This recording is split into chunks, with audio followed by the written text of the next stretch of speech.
Bismillahirrahmanirrahim. Assalamu alaikum. And thank you very much, Tahir Alam Saab and Petroleum Club of Pakistan, to have this session with Petroleum Club on very important topic of electrical safety. Today we have to cover these topics that why safety is first in place. I would like to know that for other places why it is not first.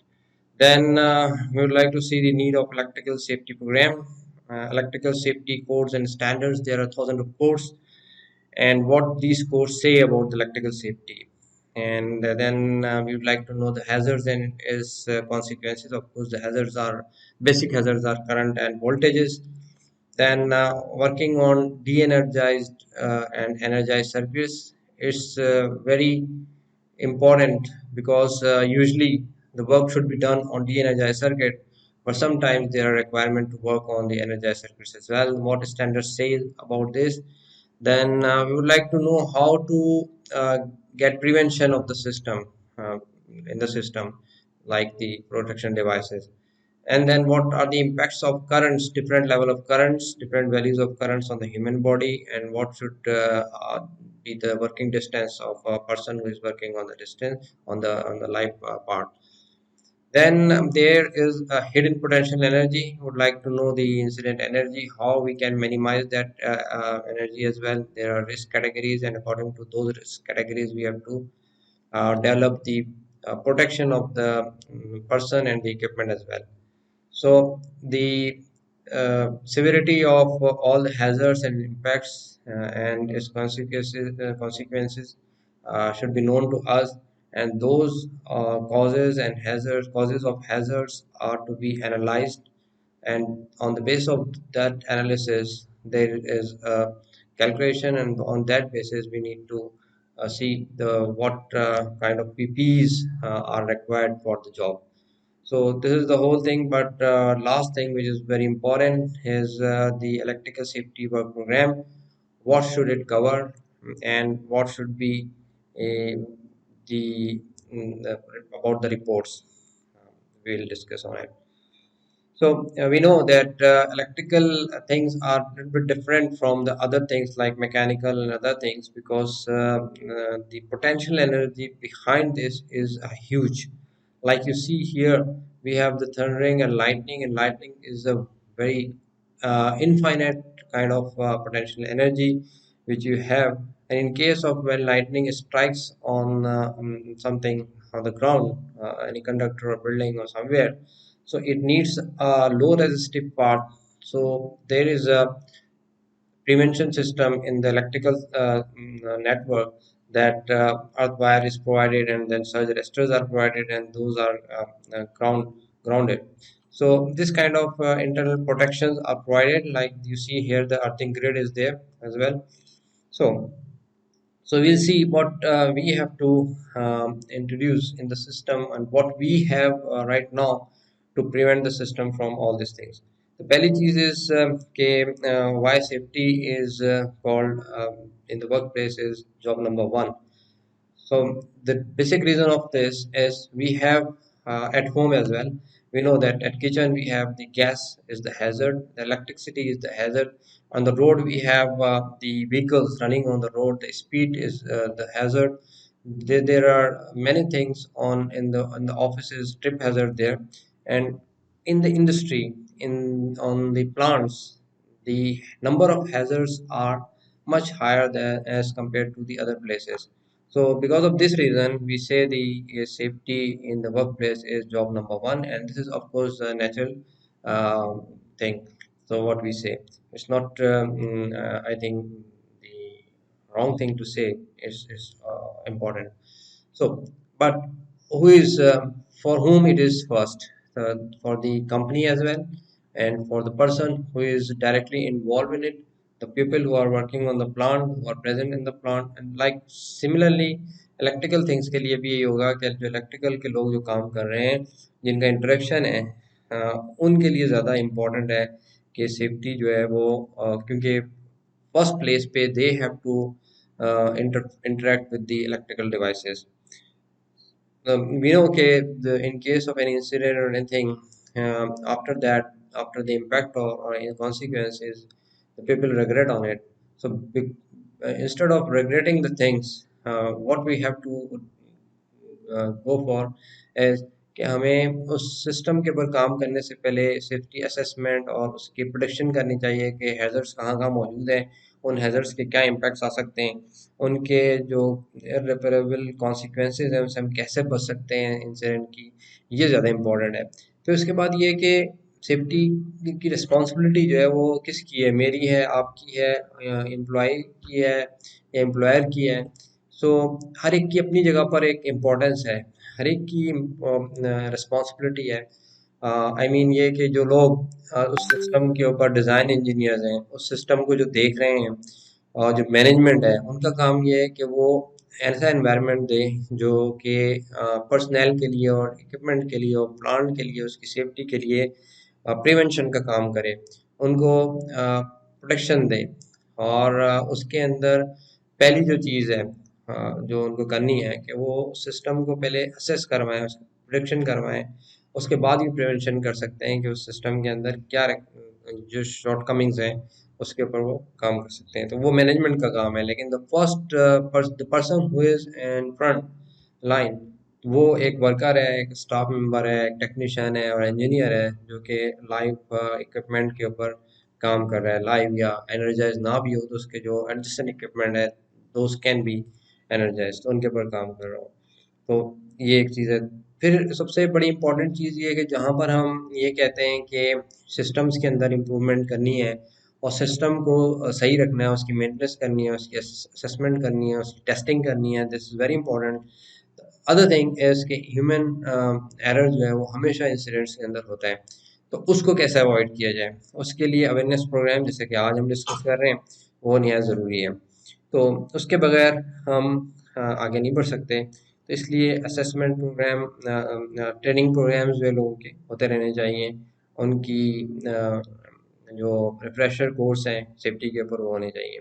Like कि अगर आपके plant site पर जो equipment installed है उनकी proper maintenance ना हो, क्योंकि अनसीन चीज़ें हैं इलेक्ट्रिकल के अंदर, ना तो हम उसको टच कर सकते हैं बिजली को, ना हम उसको देख सकते हैं। तो उसका बेस्ट तरीका तो ये है कि जो उसके जो प्रॉपर मेंटेनेंस है वो की जाए। For instance will discuss about in detail the other things. तो ट्रांसफार्मर है, तो ट्रांसफार्मर की जो अंदर चीज़ें हो रही होती हैं वो ये कि जो करंट पावर ट्रांसफॉर्म होती है एक फॉर्म से दूसरी फॉर्म में, और वो इलेक्ट्रिकल सर्किट नहीं होता, मैग्नेटिक इलेक्ट्रोमैग्नेटिक सर्किट्स होते हैं। तो वहाँ पे जो इलेक्ट्रिकल के साथ साथ मैकेनिकल और थर्मल जो चीज़ें हो रही होती हैं, तो उन चीज़ों को की वजह से उसके अंदर डिग्रेडेशन के बहुत ज़्यादा चांसेस हैं। फिर पार्शियल डिस्चार्जेस बहुत हो रहे होते हैं, हीट हीट बड़ी जनरेट हो रही होती है। तो इन सब के साथ इक्विपमेंट के अंदर जो चेंजेस आ रही होती हैं उनको वीकली, मंथली और ईयरली बेसिस के ऊपर जो मॉनिटर करना, टेस्ट करना निहायत ज़रूरी है। अगर इन चीज़ों में कोई भी शॉर्टकमिंग्स हो तो ये आपके सामने एक नतीजा है कि किस तरह से ब्लास्ट उसका हो सकता है, और that can be very catastrophic, ये बहुत डेंजरस हो सकता है।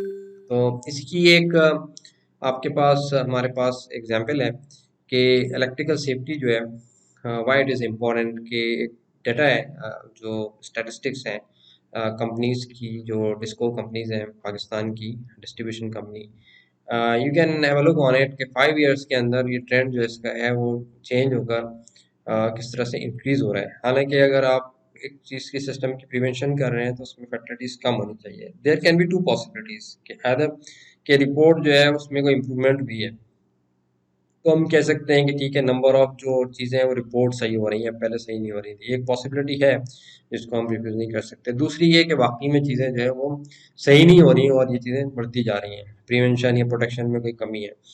तो ये जो चीज़ है ये होनी चाहिए कि रिपोर्टिंग जो है दैट इज़ वेरी इंपॉर्टेंट, और लेकिन रिपोर्टिंग सही से हो। इस तरह की रिपोर्टिंग जो है वो सिर्फ एक फिगर तो दे सकती है, लेकिन आपको इम्प्रूवमेंट के लिए कोई गुंजाइश रास्ता इसमें मौजूद नहीं होता। उसके लिए हमारे पास क्या चीज़ होनी चाहिए कि व्हाट टू बी रिपोर्टेड।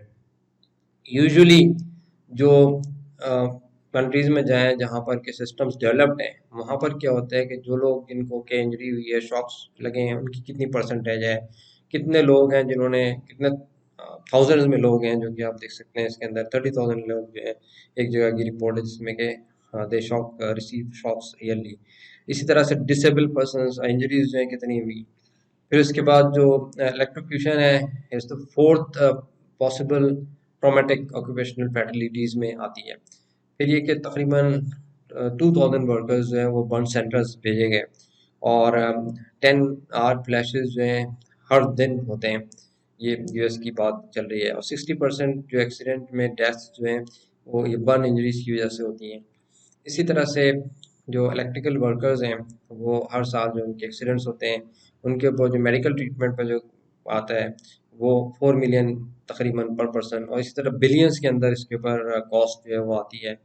तो ये सारा डाटा आपके पास होगा, यानी इसको अगर आप प्रॉपर तरीके से सेफ्टी की लैंग्वेज में आ जाएं कि नियर मिसेज हो, फिर जॉब ऑब्जर्वेशन हो, जो वायलेशंस की वो मौजूद हो रिपोर्ट्स के अंदर, इंसिडेंट रिपोर्ट हो, शॉक्स रिपोर्ट हो, फ्लैश ओवर रिपोर्ट्स हो, ब्लास्ट रिपोर्ट हो, फिर उसके बाद इंजरीज और डेथ्स और फैटेलिटीज रिपोर्ट हो, तो देर आर चांसेस के उनकी आप कॉजेज में जा सकते हैं कि क्या रीज़न है, कॉजेज उसके अंदर आ जाती हैं कि कॉजेज मौजूद हों, तो then you can take prevention on it और फिर उसके बाद प्रोटेक्शन के ऊपर भी आप जा सकते हैं।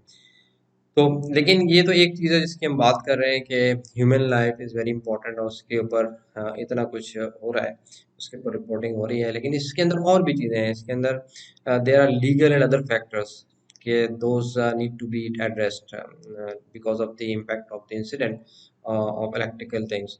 उसमें के जो हमारी लोकल रेगुलेशन अथॉरिटी है नेपरा, उनके फाइन्स हो सकते हैं, जो इंश्योरेंस कॉस्ट आती है वो हो सकते हैं, डाउन टाइम और रिपेयर कॉस्ट हैं, जिसके additional benefits electrical safety program की होने की वजह से ये सारी चीज़ें इसके ऊपर काबू पाया जा सकता है। इसी तरह से जो इंसिडेंट के बाद थर्मल और इलेक्ट्रिकल और मैग्नेटिक फोर्सेस हैं, मैकेनिकल फोर्सेस हैं, वो एक्ट करती हैं।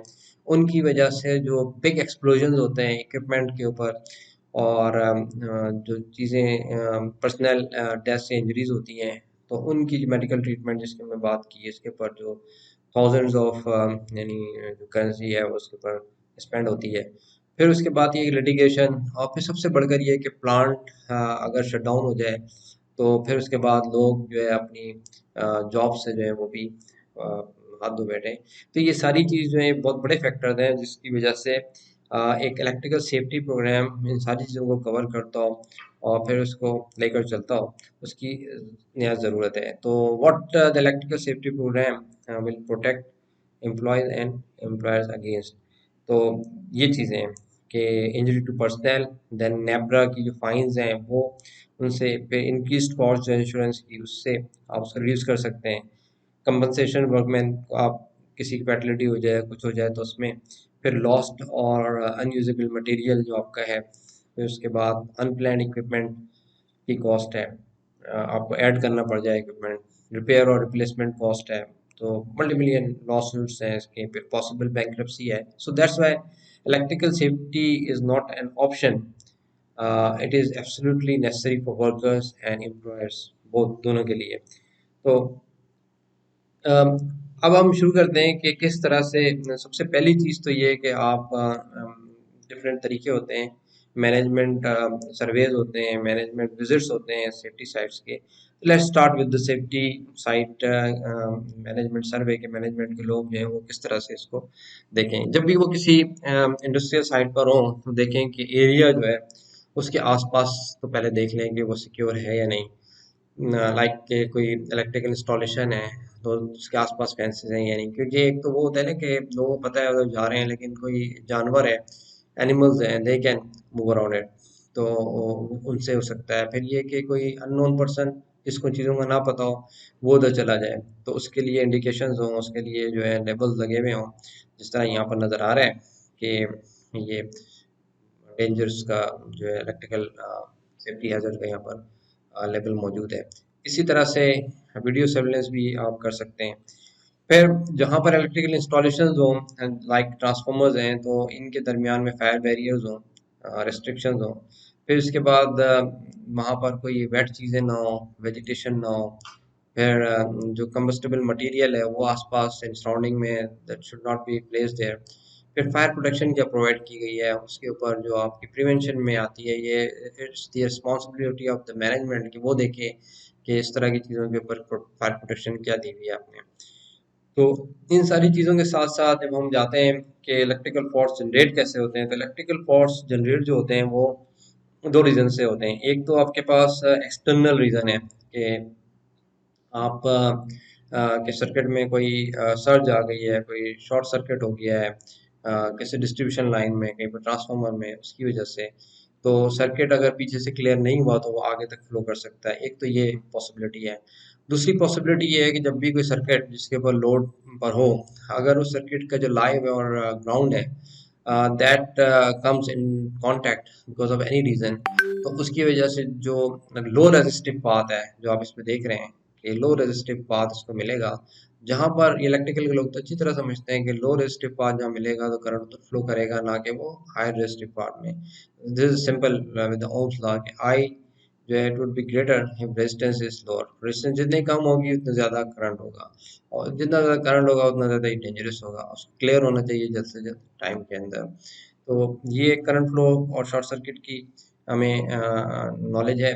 साथ साथ हमें पता है कि टाइप्स ऑफ इलेक्ट्रिकल फॉल्ट्स, तो there are lot of types which you can subdivide कर सकते हैं, लेकिन जो बेसिक फॉल्ट्स है वो कहाँ से शुरू होते हैं, जो ओवर करंट है कि जब नॉर्मल करंट से करंट एक्सीड कर जाए अपनी लिमिट से, जो रेटेड करंट है उससे ज़्यादा, तो that current is called the over current. और अगर ये ओवर करंट एक्सीड कर जाए, उसकी वजह से इंसुलेशन जो है वो वॉन आउट कर जाए, इंसुलेशन ऑलरेडी डिग्रेडेड हो, तो in that case that insulation is open and because of that कोई इसको टच कर जाए या कोई इक्विपमेंट उस पर टच, कोई टूल्स उस पर टच कर जाए, तो that will make a path और शॉर्ट सर्किट हो सकता है, जो कि शॉक की सूरत में या फिर फ्लैश ओवर या ब्लास्ट की सूरत में हो सकता है। जो हमारे पास लो रेजिस्टिव एक तो कंडक्टर होते हैं जो कॉपर है, एल्युमिनियम है, ऑफ ग्राउंड भी है। इसके साथ ह्यूमन बॉडी है कि जिसकी रेजिस्टेंस कम होती है, तो अगर वो भी इस कांटेक्ट में आ जाए तो वो उससे करंट गुजर सकता है। मटेरियल्स जो दो तरह के हमें पता है कि एक कंडक्टर्स हैं, कॉपर है, इंसुलेटर है जिसको कवर करके हम उसको डेस्टिनेशन तक पहुंचाते हैं, सोर्स से डेस्टिनेशन तक वो इंसुलेटेड होना चाहिए। तो these are the things about the faults, basic things. फिर overcurrent is always confined to the normal path. Overcurrent होता तो एक फॉल्ट की वजह से ही है कि अगर आपकी कोई मोटर है उसके ऊपर ओवर करंट आ रहा है, तो प्लांट साइड पे वी नो कि एक स्पेसिफिक टाइम के लिए हम उसको अलाउ करते हैं, बिकॉज कि हमें पता है कि इसमें स्टार्टअप करंट, स्टार्ट या सर्ज में इंडस करंट जो है वो आ सकता है। तो उस वो अलाउड होता है। हर मोटर्स की एक कर्व होती है, और बड़ी मोटर्स का तो उसके ऊपर प्रोटेक्शन रिलेज भी होती हैं जो कि उसको प्रोटेक्ट कर रही होती हैं उसके अंदर। तो that is confined to a path और फॉर स्पेसिफिक टाइम, तो उसके अंदर रहते हुए वो प्रोटेक्ट। तो इसमें सिलेक्शन जो आपकी होनी चाहिए जो प्रोटेक्शन रिलेज की या प्रोटेक्शन की, वो प्रॉपर होनी चाहिए, उसके अकॉर्डिंगली होनी चाहिए। Short circuit does not confine to normal path, we know about it. उसकी रीज़न सिंपल सी है कि शॉर्ट सर्किट जो है वो अपना रास्ता किसी कंडक्टर से जो ग्राउंड का है, वो इंस्टेड ऑफ जो प्रॉपर उसकी रास्ता था लोड के थ्रू वहाँ से बनाने के बजाय डायरेक्ट अर्थ पर बनाता है। तो ज़ाहिर है उसका पाथ डिफरेंट हो गया। पाथ डिफरेंट हुआ, it can the peak current can exceed from the normal, जो भी इसकी आप देख रहे हैं यहाँ पर, ये जो करंट है उससे कई ज़्यादा गुना जो है वो पीक करंट उसका चल रहा है। तो दो चीज़ें यहाँ पर हुई, एक तो उसमें उसका करंट एकदम से बढ़ गया, और दूसरा ये कि उस अपने पाथ पर नहीं रहा। और ये कैसे हो सकता है, कोई इंसुलेशन वॉन आउट कर जाए, कोई उस पर टच कर जाए, कोई ह्यूमन बॉडी या कोई टूल्स टच कर जाए, टूल ड्रॉप हो जाए, तो इन दैट केस जो है ये शॉर्ट सर्किट हो सकता है। तो such ground faults may vary from few amperes to the maximum available short circuit fault current. So this is good to know कि अच्छा, इस सब चीज़ों के बाद हमारे पास ओवर करंट और शॉर्ट सर्किट के लिए प्रोटेक्टिव डिवाइसेस होती हैं। There are fuses and breakers, जो उनकी अपनी कैरेक्टरिस्टिक्स और डिज़ाइन फीचर्स हैं, उनके अकॉर्डिंगली आप उसको सेलेक्ट करते हैं। The basic function is to sense the abnormal overloads and short circuits and open the circuit. ये उनका बेसिक फंक्शन है, जिसके ऊपर आपकी जो के जो फीचर्स हैं, डिफरेंट टाइम कैरेक्टरिस्टिक्स हैं, उनके अकॉर्डिंगली उनकी सिलेक्शन जो है प्रॉपर तरीके से होनी चाहिए। और these जो डिवाइसेस हैं, they should have this characteristic के दे शुड सेंस के उसमें ऑल करंट के केस में अगर हम देखा कन्फाइंड टू नॉर्मल पाथ है बट स्पेसिफिक टू टाइम है। इस तरह शॉर्ट सर्किट के केस में दे शुड सेंस दिस जो डिवाइसेस हैं कि वो सेंस करती हैं कि वो अपने पास से कब पर कन्फाइन नहीं करती, और उसमें भी फिर एक पीक करंट जो है वो भी हम देखते हैं कि किस तरह से उसकी तरफ जाने लगती हैं। तो ये सारी डिवाइसेस जो है वो हर चीज़ के लिए डिवाइस डिज़ाइन नहीं होती। मिसाल के तौर पर मोटर के ऊपर शॉर्ट सर्किट हम फौरन नहीं लगाते, उसके ऊपर ओवरलोड रिले लगती है जो कि यूजुअल, क्योंकि मोटर के केसेस में ओवरलोड और ओवर करंट हो रहे होते हैं, तो उसमें प्रोटेक्शन डिवाइसेस ओवर करंट होती है। इसी तरह से जहाँ पर शॉर्ट सर्किट लगाना हो, तो मिसाल के तौर पर आपका बल्ब है, तो बल्ब का जो जितने भी लाइटिंग सर्किट होगा वहाँ पर आपको आपने ब्रेकर देखा होगा, वहाँ पर वो करंट रिले नहीं होती, ब्रेकर होगा और वो ट्रिप कर जाएगा, या फ्यूजेस होते हैं जो कि, और failure to select the properly rated over current protective devices can result in fire explosion and death. Of course अगर आप वो प्रोटेक्ट डिवाइसेस जो है अपना काम नहीं करेगी, तो वो करंट जो है, जो फॉल्ट करंट होगा फ्लो करके अदर सर्किट्स के अंदर जाएगा, उसको डैमेज करेगा, और उस सूरत में फिर वो फ्लैश और ब्लास्ट हो सकते हैं। तो करंट लिमिटेशंस क्या हैं कि जब भी कोई फॉल्ट होगा, तो फ्यूजिस के केस में भी नो कि हाफ साइकिल के अंदर अंदर जो फॉल्ट है वो रिमूव हो जाता है। इसका इस तरह से आप देखेंगे इस कर्व के अंदर, ये नॉर्मल साइकिल है, जैसे ही कोई फॉल्ट आया करंट पीक की तरफ जाना शुरू हुआ। इस सर्किट का जो अवेलेबल करंट उसको हो सकता है पीक करंट, हो सकता है सर्किट ब्रेकर आपका थाउजेंड्स में डिजाइन हो, जैसे कि कुछ सर्किट ब्रेकर्स जो है 300,000 एम्पेयर्स तक होते हैं, कुछ ये बड़े सर्किट्स की बात हो रही है, और कुछ में 10,000 एम्पेयर्स तक भी होते हैं। तो ये 10,000 एम्पेयर्स तक भी करंट जा सकता है अगर पीछे से वोल्टेज भी ज़्यादा हो, तो यानी सोर्स ज़्यादा हो। उस केस में भी और दूसरे केसेस में भी जो प्रोटेक्शन डिवाइस है, उसका काम ये है कि पीक लेट थ्रू करंट के साथ ही वो उसका हाफ साइकिल होते ही पीक लेट थ्रू करंट का वो उसको मेल्ट हो जाए और या सर्किट ब्रेक हो जाए।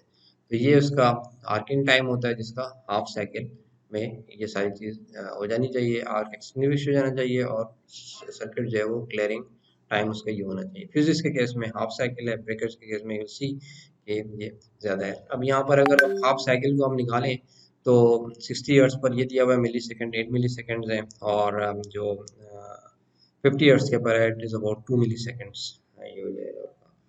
तो always use overcurrent protective devices that have interrupting rating greater than the maximum available fault current of your electrical system। ठीक है, यानी जितनी भी इंटरप्टिंग डिवाइसेस आप सेलेक्ट करते हैं, तो मैक्सिमम अवेलेबल करंट जो यहाँ पर है उससे उसकी रेटिंग बेहतर हो। यानी मिसाल के तौर पर एक आपने पीछे लगाया है कि आपके जो घर में सप्लाई आ रही है, या आपके किसी इंडस्ट्री में किसी यूनिट पे सप्लाई आ रही है, वो फर्ज किया कि आ रही है 10 kV की, ठीक है, तो 10 kVA की, तो या 10 किलोवाट की तो सप्लाई आपके पास आ रही है। तो उसके ऊपर जो ब्रेकर डिज़ाइन होगा उसको वोल्टेज से आप डिवाइड करके उसको निकाल लेंगे, और उस करंट के ऊपर आप वो नॉर्मल करंट जो उसका आ रहा होगा अवेलेबल करंट, उससे ज़्यादा आप उसकी प्रोटेक्शन डिवाइस की कैपेसिटी रखेंगे, और उसकी जो सेटिंग होगी वो उससे कम पर रखेंगे जहाँ पर आपके लोड है, लोड के accordingly. So electrical things which we cannot see or we cannot touch, so because of that reason, or the impact of the incident is huge. You know, the potential energy we have just seen the few plus slides के जो lightning है, जो उसकी वजह से जो impact आता है वो बहुत बड़ा है। तो उसमें थाउजेंड्स ऑफ स्टैंडर्ड्स हैं जो डेवलप किए गए हैं मुख्तलिफ टॉपिक्स के ऊपर, जो इलेक्ट्रिकल सेफ्टी के ऊपर हैं और इलेक्ट्रिकल हैजर्ड्स के ऊपर हैं। इसी में ये भी है कि जब भी कोई वर्क है जहाँ पर काम करना हो, तो वर्क प्रैक्टिसेस क्या होनी चाहिए। एक तो हमारा अपना एक एनवायरनमेंट होता है जिसमें हम असेसमेंट करते हैं, काम करते हैं, लेकिन वहाँ पर ओशा ने स्टैंडर्ड्स जो इसका दिया है वो कि वर्किंग एनवायरनमेंट क्या होने चाहिए, कि सबसे पहले पार्ट्स को डीएनर्जाइज करें, लॉकआउट करें, टैग आउट प्रोसीजर्स हो, फिर उसके बाद क्वालिफाइड पर्सन पे काम करना चाहिए, उसका पीपीज होने चाहिए, एक डिस्टेंस के ऊपर उसको काम करना चाहिए। तो ये सारी चीज़ें ऑशा डिफाइन करता है। इसी की फिर स्टेप्स हैं कुछ जो कि एनएफपीए ने रिकॉर्ड किए हैं, कि 6 स्टेप्स इसको उन्होंने डिफाइन किए, जो we can have a look on that. सबसे पहले तो हमें जो उसका डाटा है, डॉक्यूमेंट्स हैं, ड्राइंग्स हैं, वो सारी कलेक्ट करके उसके अकॉर्डिंगली देखना चाहिए कि जिस सर्किट पर आप काम करने जा रहे हैं। Let's have an example of excavation, कि वहाँ पर आप कोई केबल ले करने जा रहे हैं, तो उस पाथ के ऊपर कोई और केबल्स तो लेट नहीं है, तो वो ज़ाहिर ड्राइंग से आपको पता लगेगी, आप देख तो नहीं सकते ऊपर से। इसी तरह कोई वॉल्स के अंदर कोई चीज़ ड्रिल करने जा रहे हैं, तो वहाँ पर कोई इलेक्ट्रिकल इंस्टॉल अंदर तो कंडक्टर्स वगैरह या केबल्स नहीं है, तो ये सारा आपको डाटा जमा करना पड़ेगा।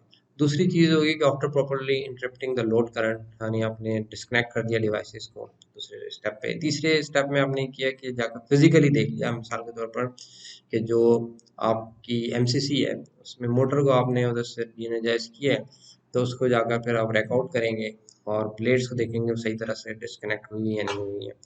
फिर उसके बाद उसको बाज़ जगहों पे आप अर्थ कर रहे होते हैं, और अर्थ करने के बाद फिर लॉग आउट और टैग आउट प्रोसेस कर रहे होते हैं।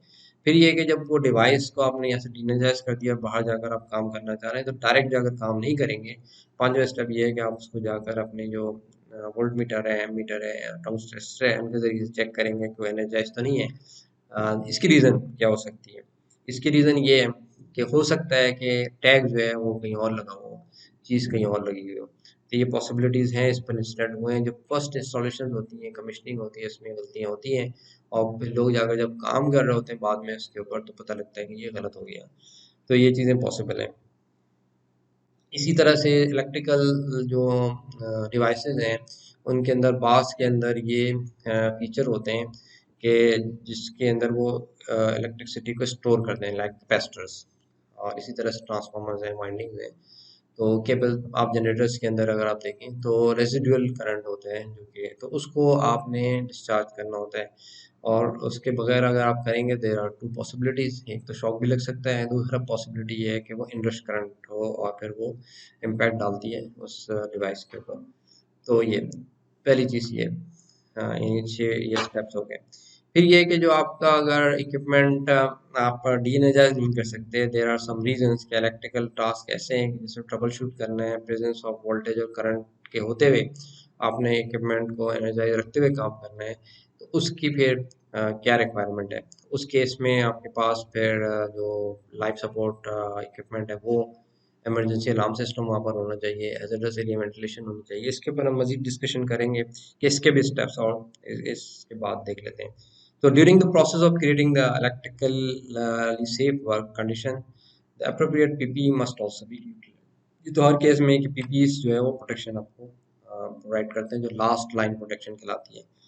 तो एनर्जाइज्ड इलेक्ट्रिकल सर्किट्स के ऊपर जहाँ हमने डी एनर्जाइज के ऊपर देखा, तो एनर्जाइज सिस्टम के ऊपर कुछ और स्टेप्स हैं। उसमें ये कि आपके लोकेशन, डिस्क्रिप्शन और इक्विपमेंट जो है टू बी सर्विस वो पता होनी चाहिए, जिस तरह मैंने बात की कि उनको अच्छी तरह से लोकलाइज के देखनी चाहिए कि लोकेशन, जैसे आपने अंदर उसको ऑफ कर दिया, बाहर जाकर देखा तो उसकी लोकेशन है वो उसी लोकेशन पर है, और इक्विपमेंट जो है उसको चेक भी करें। Justification why circuit can not be deenergize, circuit जो है वो क्यों नहीं डीएनर्जाइज किया जा रहा, इसकी रीज़न क्या है, ट्रबल शूटिंग आप क्यों ऑनलाइन करना चाह रहे हैं।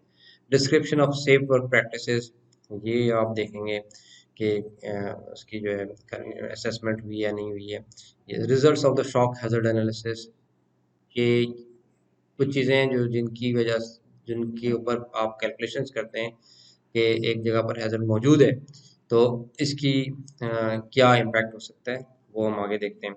पर determination of the shock protection boundaries, यानी जो डिवाइस है, सोर्स है, उसकी जो बाउंड्रीज है वो हम डिस्कस करेंगे। तो वो डिफाइन हो। Results of the flash hazard analysis, then flash protection boundaries, description of PPE to be used according to the जो एनर्जी दैट रिलीज एनर्जी जो भी है उसके इंसिडेंट एनर्जी के अकॉर्डिंगली।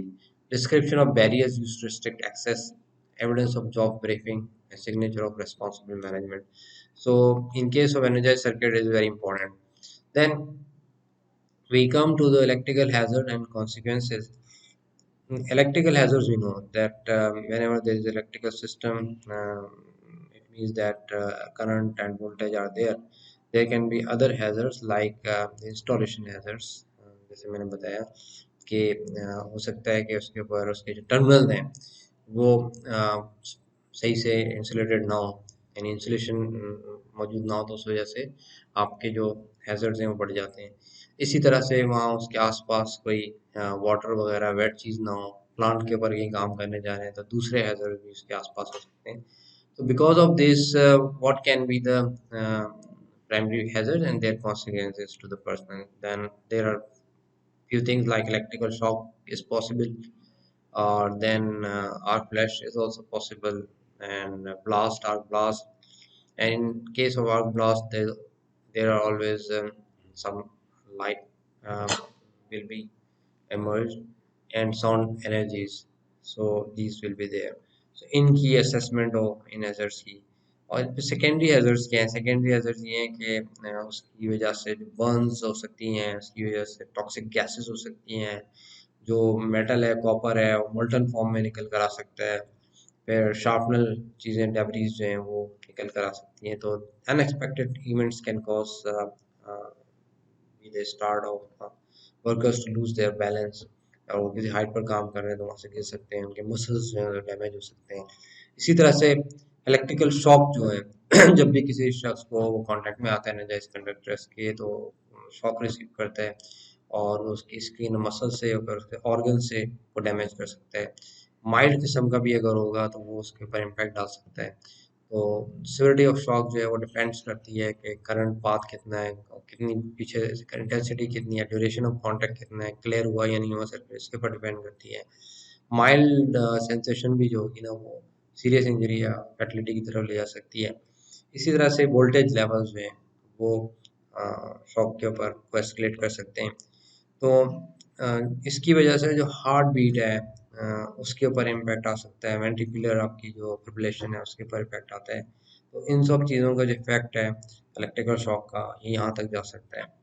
फिर ह्यूमन बॉडी के ऊपर मुख्तलिफ जो करंट हैं उनके क्या क्या सेंसेशन है, इफेक्ट्स हैं, वो इस टेबल के अंदर है जो कि एनएफपी ने डिफाइन किया है कि 1 to 3 मिली एम्प्स के ऊपर माइल्ड सेंसेशन होती है। 10 मिली एम्प्स के ऊपर मसल्स जो है ये ग्रिप लूज कर सकते हैं आप। 30 मिली एम्प्स के ऊपर ब्रीथिंग डिफिकल्टी हो सकती है, लॉस ऑफ कॉन्शियसनेस हो सकती है। यहाँ से यानी आपकी चीज़ शुरू हो जाती है 30 मिली एम्प्स के ऊपर। 30 मिली एम्प्स का करंट जहाँ भी होगा, और 30 to 75 मिली एम्प्स के अंदर रेस्पिरेटरी पैरालिसिस हो सकता है। 100 to 200 में वेंट्रिकुलर फिब्रिलेशन, ये हार्ट के ऊपर इफेक्ट आ सकता है मेजर किस्म का।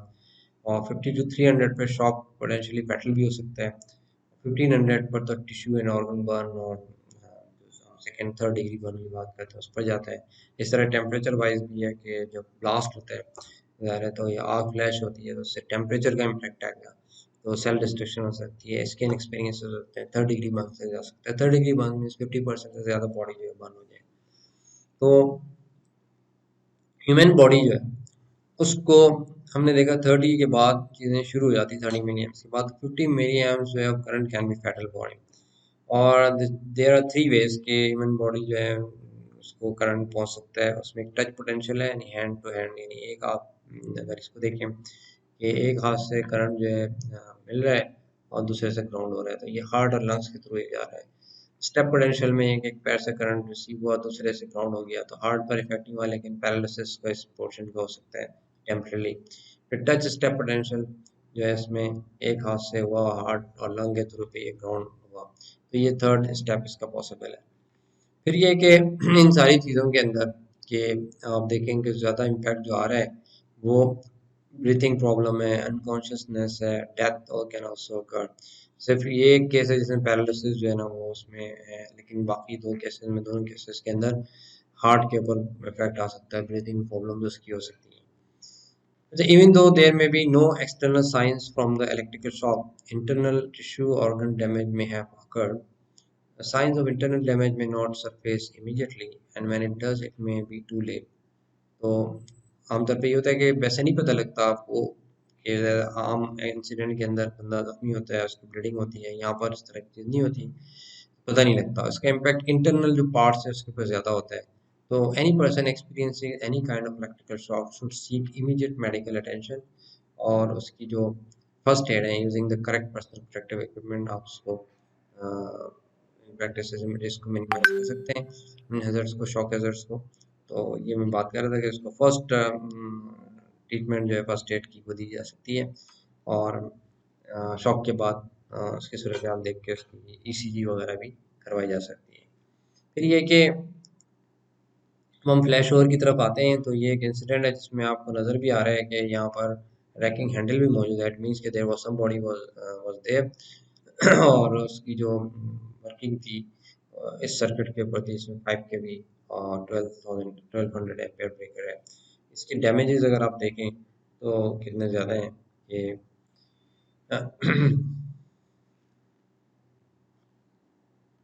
Residual damage behind where the person was standing. ये आपने देखा कि किस तरह से डैमेज हुआ हुआ है पूरा पैनल। फिर अबव द गियर किस तरह का डैमेज हुआ हुआ है।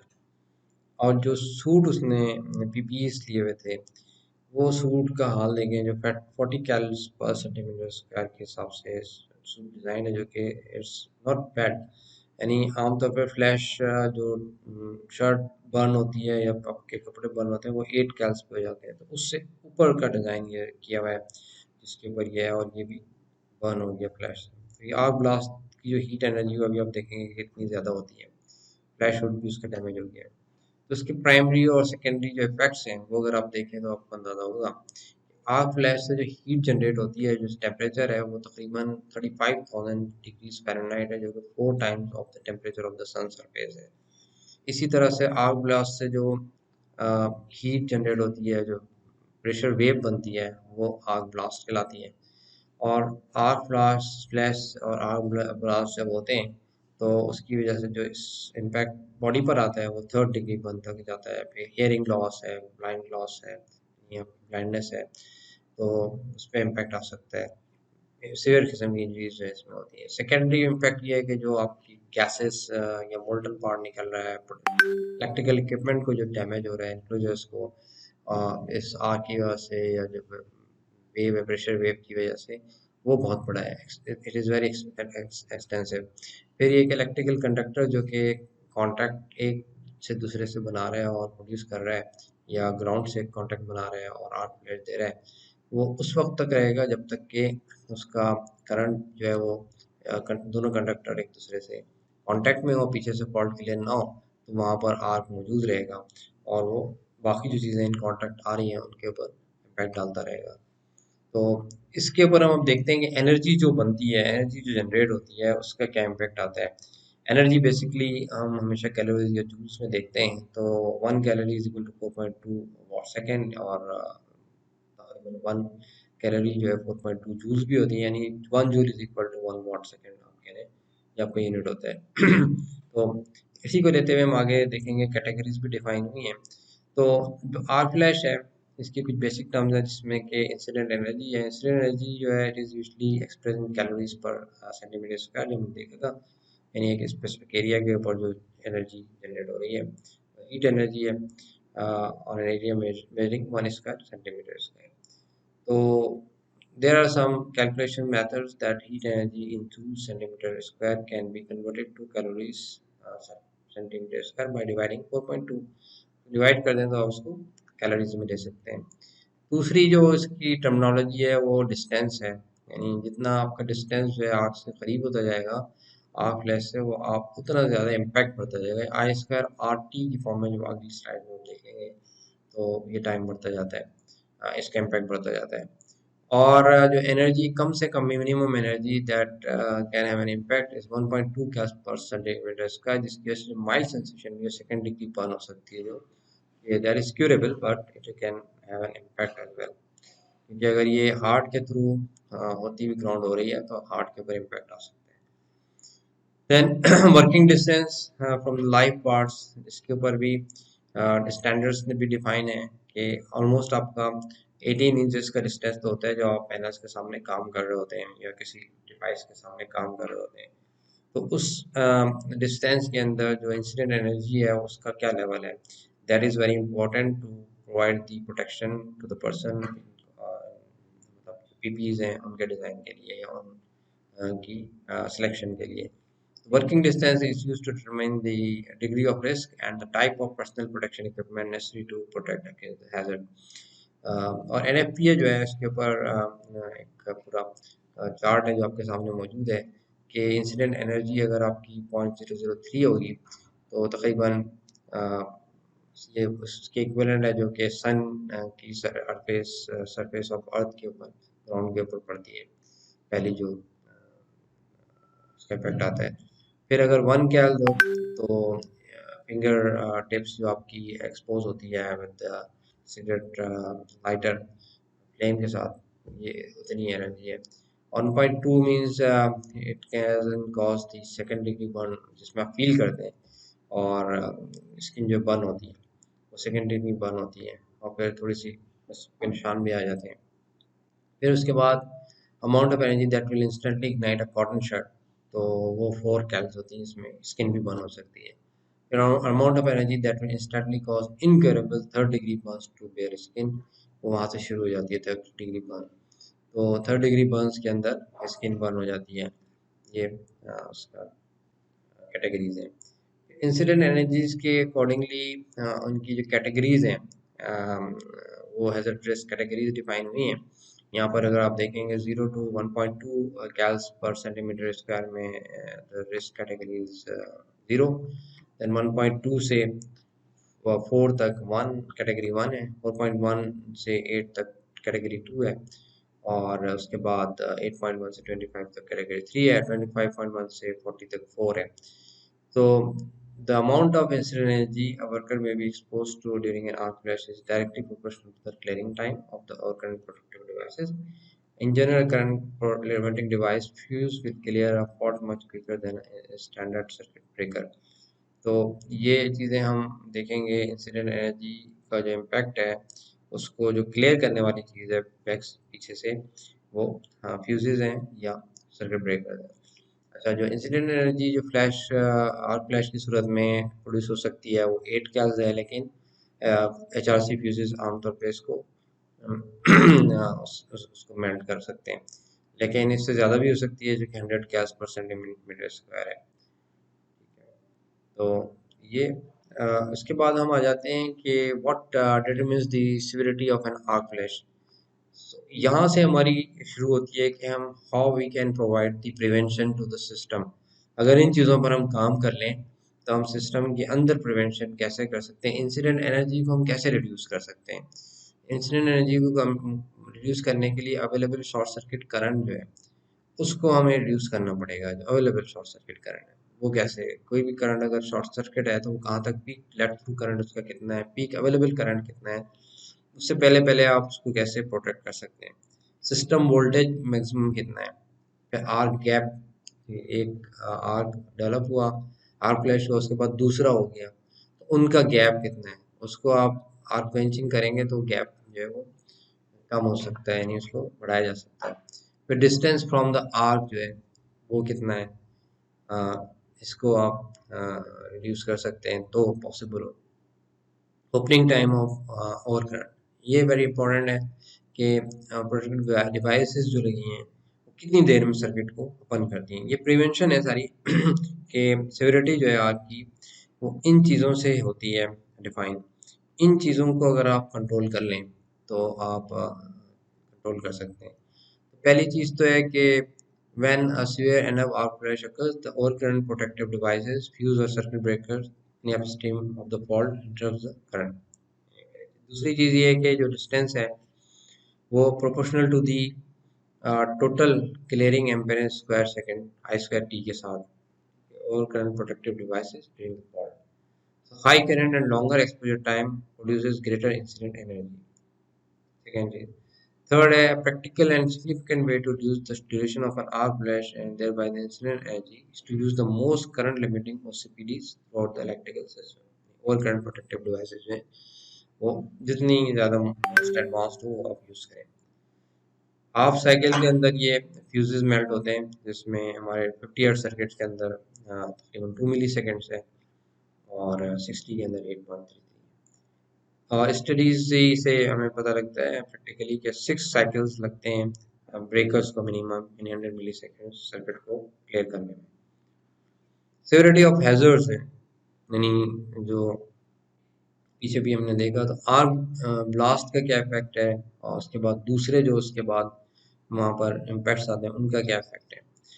आर्क ब्लास्ट का इम्पैक्ट ये है कि जो हम एक्सप्लोजन करते हैं लैंड क्लियर करने के लिए जो ये हिल्स वगैरह को उड़ाया जाता है, हिली एरियाज के अंदर किया जाता है, टीएनटी जो मटेरियल यूज़ करते हैं, उसके इक्विवेलेंट ऑलमोस्ट ही ब्लास्ट होता है। इसी तरह से इससे जो गैसेस एक्सपेल होती हैं, उनकी अंदर से जो हाई टेम्परेचर होता है, हमने देखा 35,000 फ़ारेनहाइट था।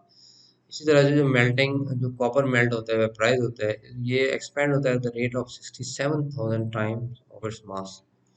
ये सॉलिड से वेपर में आने में लगता है।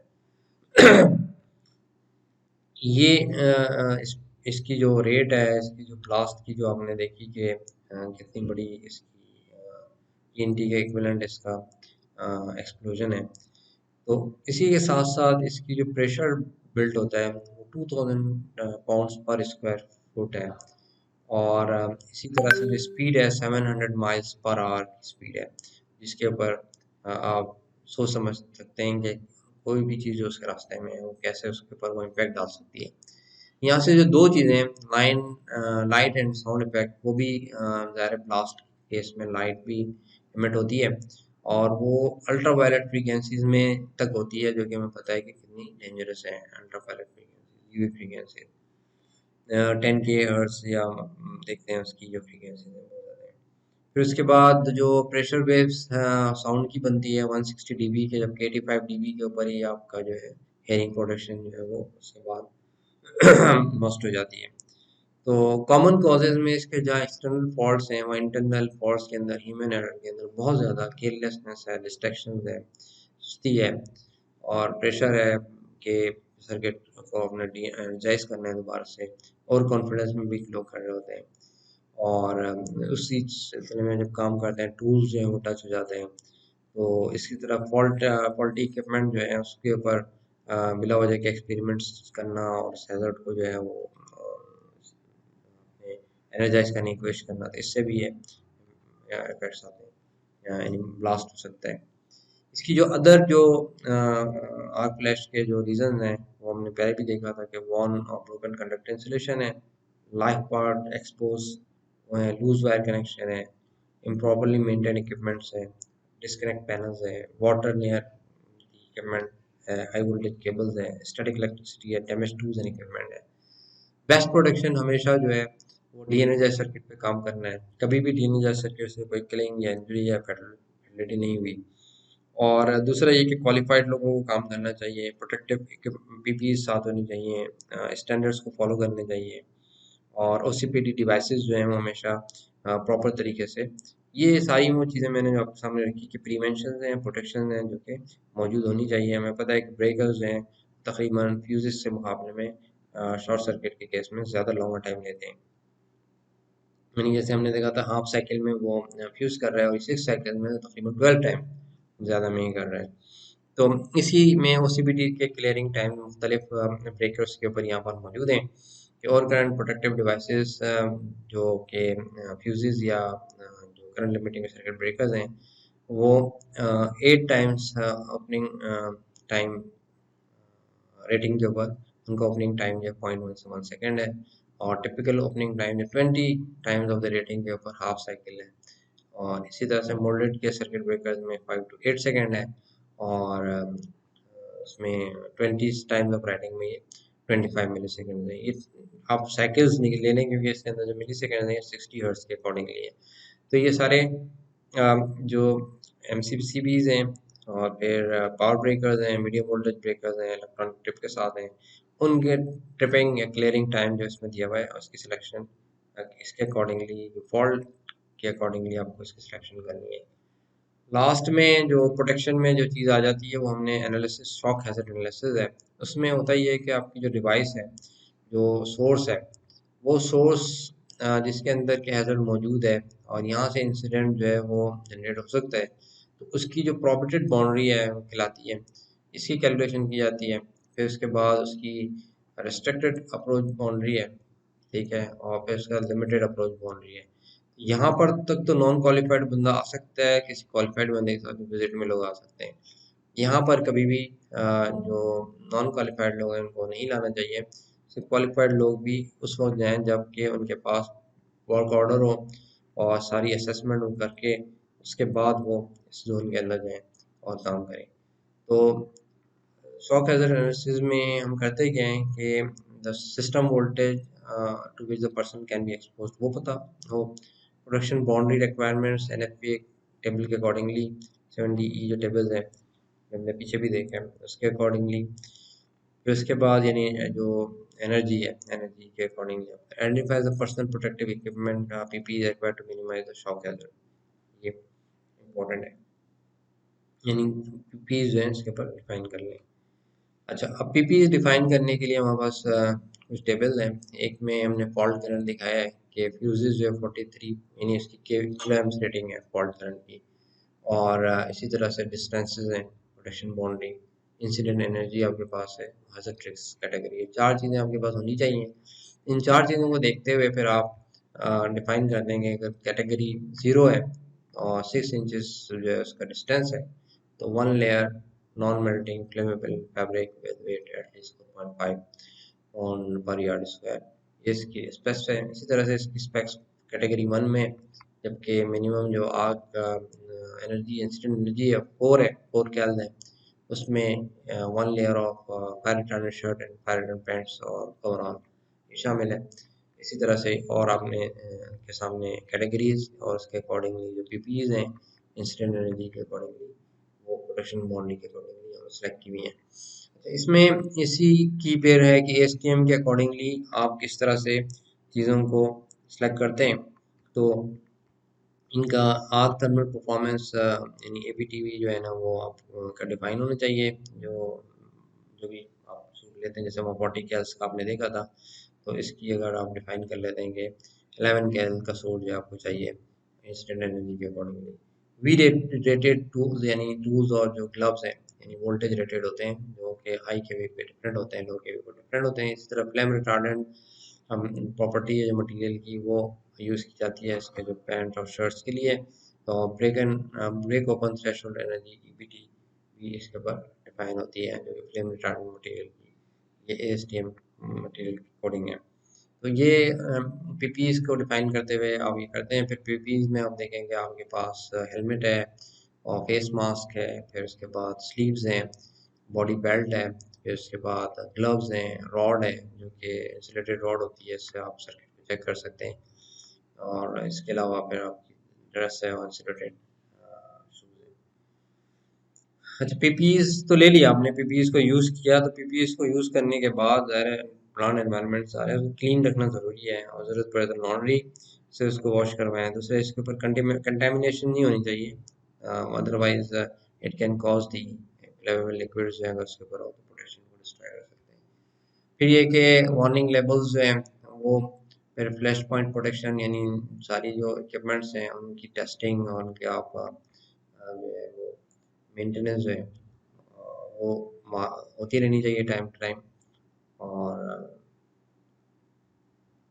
क्लियरली विजिबल होनी चाहिए आपकी जो चीज़ें जो मार्क करें। जो मिनिमम लेवल रिक्वायरमेंट है वो ये है, और इसके अलावा प्रेफर्ड जो वन जो है उसके अंदर आप इंसिडेंट एनर्जी भी वहाँ पर मार्क करते हैं, और जो शॉर्ट सर्किट कम एम्पेयर्स हैं वो भी, वोल्टेज लेवल भी, और जो प्रोटेक्शन बोल रही है, ये सारी चीज़ें हमने देखी थी, ये सारी मार्क होती हैं।